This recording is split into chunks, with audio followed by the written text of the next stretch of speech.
I have a question for Charlie, who he represents Red Bull Media House here. And just, I mean, this was, I think, kind of a gamble to go so big on such a large film.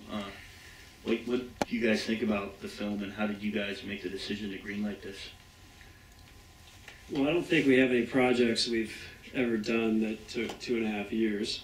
I think that with That's It, That's All, prior to this, it really set the stage for us as a company, as a goal to create a film that would transcend snowboarding. A lot about what Curt spoke about in terms of touching the mainstream, while also remaining true to the core.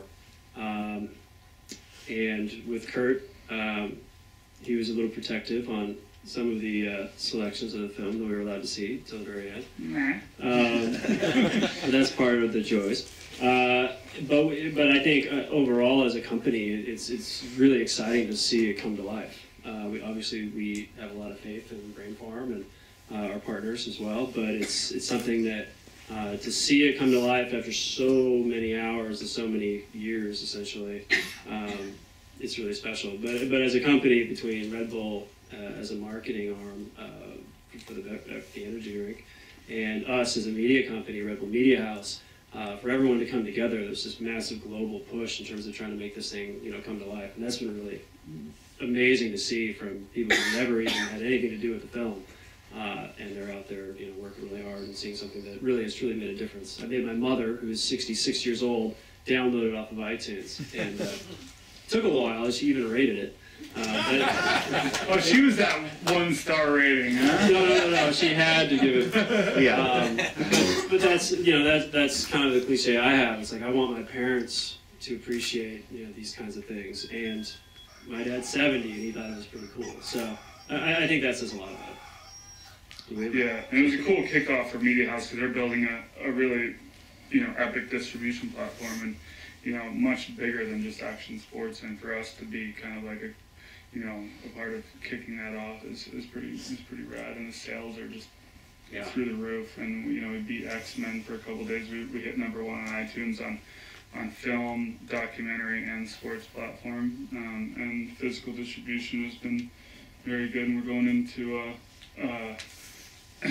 going into corporate sale structure with Best Buy on November 15th. So, and then kind of rolling it up big on Black Friday. So we'll kind of see how that goes. But it's cool to see an action sports property, because I've made a lot of them actually start to recoup very fast and to gain a mainstream audience very fast.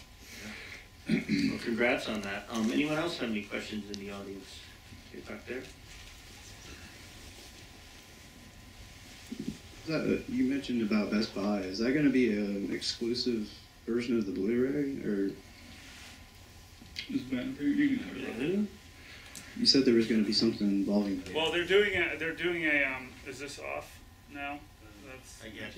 I have a big voice, so they're doing a slightly different box for the film for Best Buy that kind of works for the mixing board died. Basically they're doing a slightly different box for mainstream. That's all that's really different about it. It's I believe that Best Buy has a windowed opportunity with the film, but it's they work on a kind of a refresh program. So we'll bring it into their market, and if it does well, they'll make it work for us, and it's a refresh, attack refresh. Exactly. Yeah, so just so you know, our window strategy was go to the core retailers first with a very special Blu-ray DVD box, and then go to mainstream second. So the Best Buy is at that second stage, if you will. Cool. Go ahead, sir. You might have to yell. I was just curious. I mean, the marketing for this, I'm from Spy Post, and literally Carrie finished coloring the film, and we started seeing banner ads almost immediately. And I'm just curious what your marketing strategy was, and who was responsible for it. A lot of people. You know, our company obviously is built around a very robust marketing strategy. So we have a brand team, we have a communications team, we have an events team that was managing the tour, our moving images group working on the TV production. So a lot of meetings and a lot of coordination, a lot of hard dates that had to be hit down to the wire. And I think that's something that we all learned quite a detail in terms of getting this thing done. Hey, Curt, I think you're back. We're back. Hello. We're back. I think it's something everyone learned, you know, maybe the hard of post-production, doing this the way we did with Dolby. You know, we went right down to the wire on it, and we had a lot of dates that we had to hit. You weren't aware of that? It's tough because we have a window with the core where, you know, all of the action sports films in the different genres come out in these windows. So with snowboarding, it all, you know, if you're on top of the game, it comes out early to mid-August, and then people kind of trickle in all the way up until Thanksgiving. And so to be at the forefront of that is really important. And our season ends in May, so think, you know, you can kind of do the math. The post window isn't very large, and for me to do like post throughout the entire film, you just get really bored with the segments you cut. So you kind of like just you want it to be fresh when you're cutting it, you know, as a whole. So there's a very small window to make that work, and then so you have your core window, and then you have your mainstream window, which opens up for the big box, and then there's, you know, we could also touch on I don't know, the 3D portion of the film. It's kind of a little bit of a secret right now, but like it's not that big of a secret. It's really not that big of a secret. Like we're going to be converting the film, and we've been doing some tests on it to convert it to 3D, and you know, I'll let Charlie speak on it a little bit. We have a really cool opportunity right now to do a conversion, which is in the past with a lot of films hasn't really worked out really well. And the conversions are getting so intensely amazing that, you know, we've had an opportunity to work with a partner that's making it possible for us to bring this film in 3D to the mainstream. And I'm not even 100% sure how we're going to deliver this, but right now we're just in the kind of the test phase. But it's truly amazing just to see the conversion processes that can be done. So.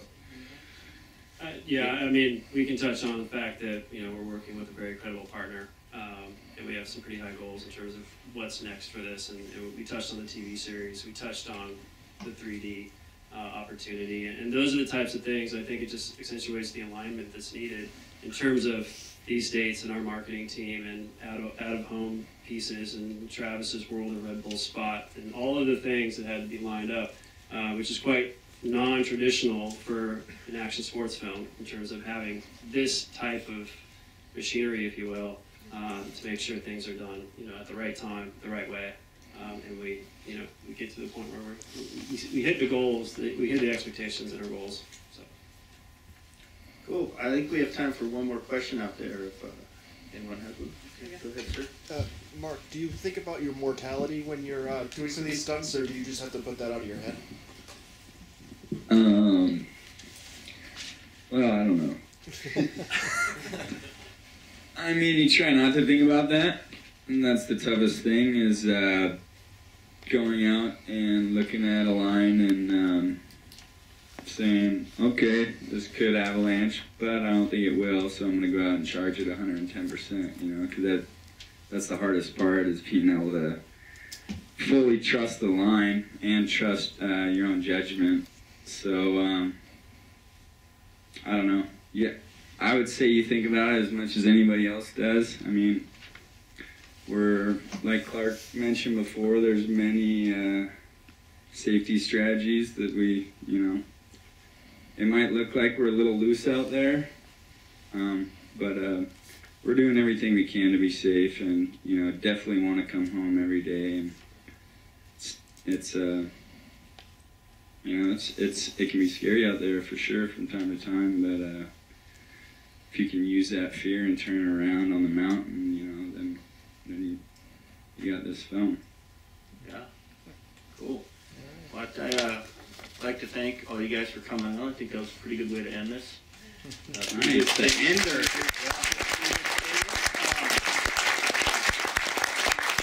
We have coffee and little snacks and treats out there for people to go enjoy.